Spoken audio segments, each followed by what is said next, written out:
So how do you go about finding a place to rent in Ireland? It's not easy. Finding a place to rent in Ireland is getting harder. Finding a place in Dublin, in the capital city, is nearly impossible for many. But hopefully this video will help you get to the top of the list so you can secure that letting that you want. This is the honest truth from an ex-agent. I'm hopefully not going to offend anyone. Some of these tips may be a little bit harsh, but they are the hard facts and the reality and the truth of the situation, which won't always help everyone, but they're probably important enough to know. I shouldn't even be having to make this video.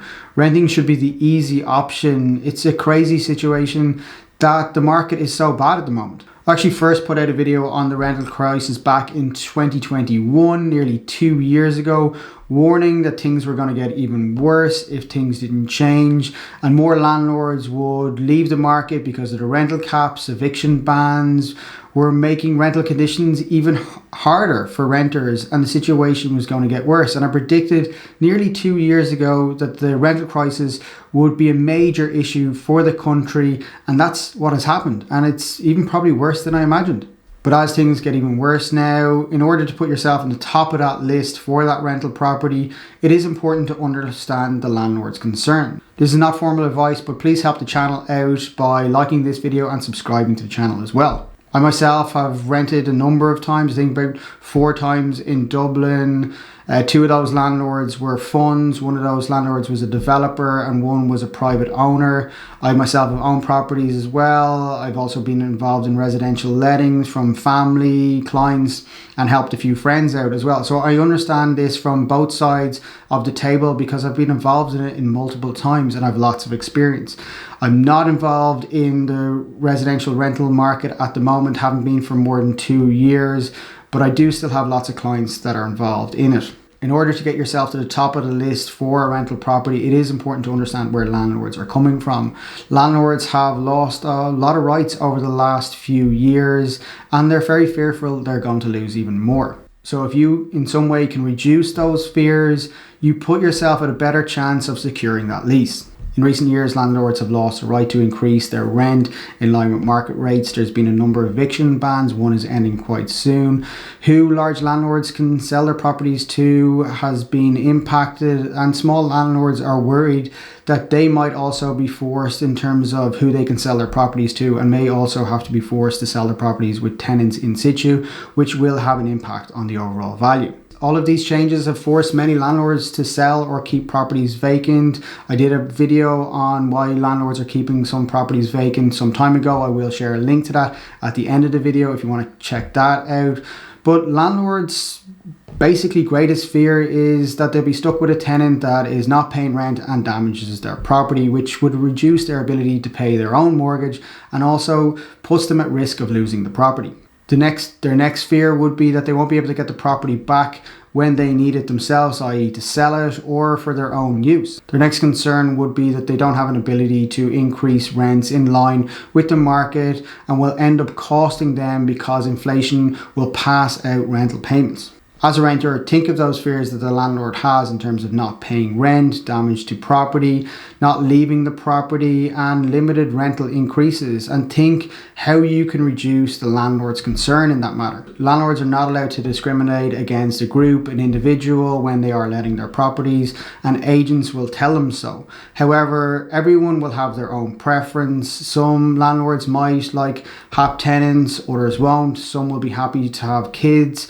Others won't like kids because they fear that they'll damage the property. I'm not saying this is right or wrong, but while government has regulated to stop discrimination, everyone will have their own ideas on how they want to manage their own property and who they want to let it to. It's just basic human nature. Agents cannot discriminate, landlords are not meant to discriminate, but even if they don't realize that they're discriminating, it can actually happen. So how do you go about putting yourself on the top of the list with a landlord to secure the property you want? The goal is to become the landlord's ideal vision of a tenant and to reduce their concerns about non-payment, damage to the property, and the landlord's ability to take back the property at some point into the future. At the moment on Daft, there is little more than 1,000 properties available to rent in all of Ireland. About 500 of them are in Dublin. So competition for rental properties is very competitive at the moment, and you need to stand out if you even want to be able to view a property. I would estimate that the number of available properties to rent is maybe double DAF's current figures, because a lot of agents and a lot of landlords at the moment don't need to advertise on DAF at the moment to secure a tenant. And this also gives them more control in regards to the selection process. Many agents at the moment are placing ads only on their own website or their own social media, and they're able to secure tenants through social media. So as a renter, it is important for you to know who the local agents are in the neighborhoods that you're looking to rent in, because maybe they will place a video on their social media before they ever place an ad on Daft. So get to know your local agents, follow them on social media, let them know what your requirements are and your budget. Email or DM them. If you do contact them on social media, make sure that your profile looks like you're not going to be damaging the property and you are an ideal tenant. When you are contacting an agent and trying to get it off-market rentals, be realistic with your budget. There's no point in saying you want a 4-bedroom apartment in Ballsbridge, but your budget is only €1,000 per month.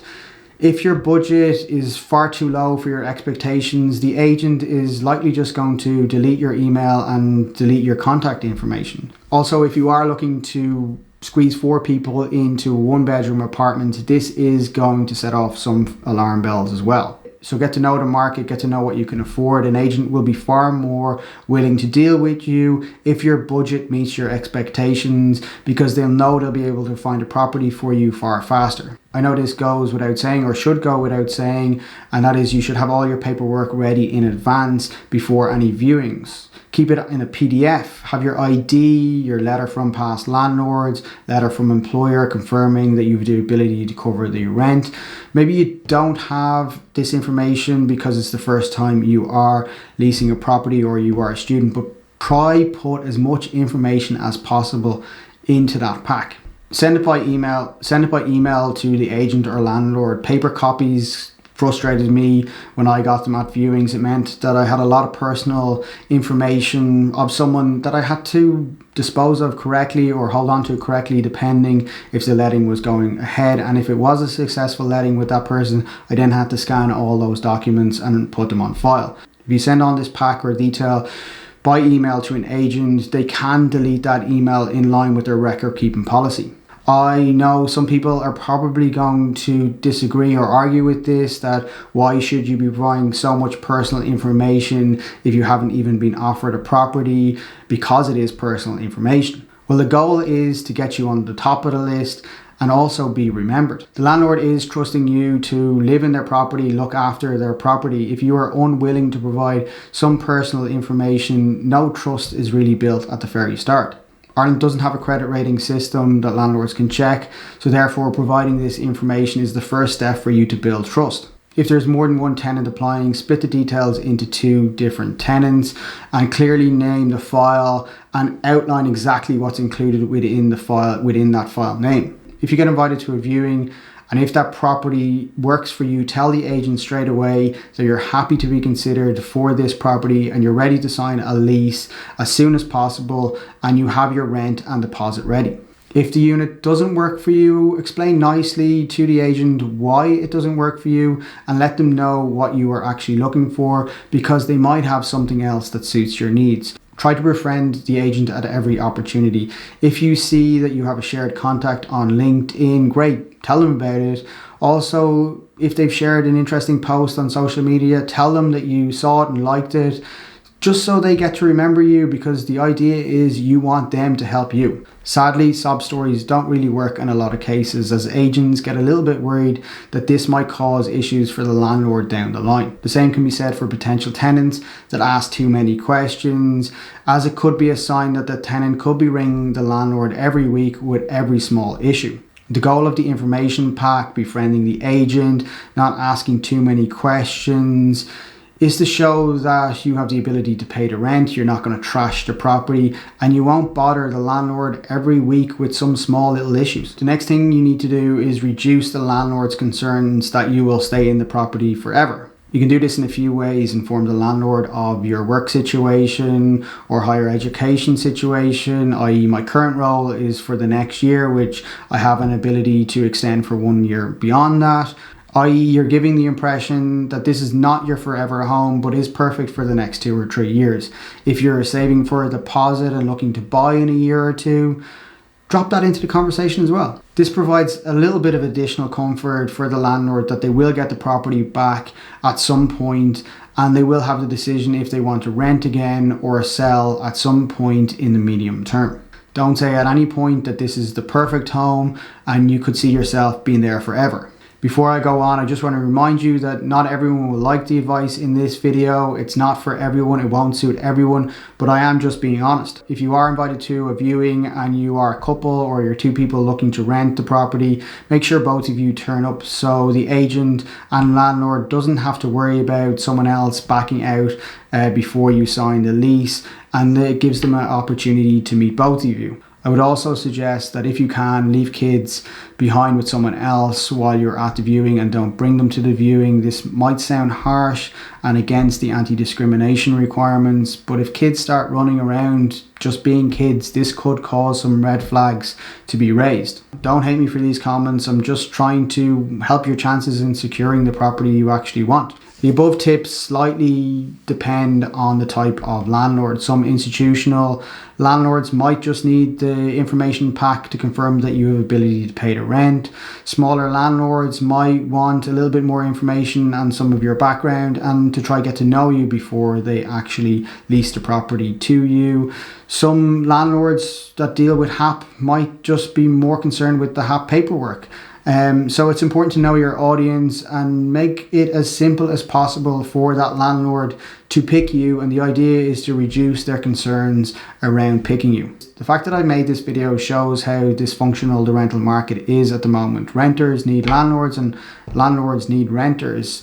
There's a relationship that's required there. One invests their capital and takes on the risk of buying the property. The other pays for the benefit of actually using that property without having to put up any capital, and has the freedom to move if they ever need to. And that's how it's meant to work. It should be as simple as that. But all the government interference in the last few years has really distorted the market and upset the balance completely. Hopefully the rental situation will get better soon, but I don't think it will. I think there's going to be more interference, and the likelihood is the situation will get even worse. If you are out there looking for a rental property at the moment, I know the situation is bleak, and hopefully this video gave you some additional tips to help you find that property you're looking for.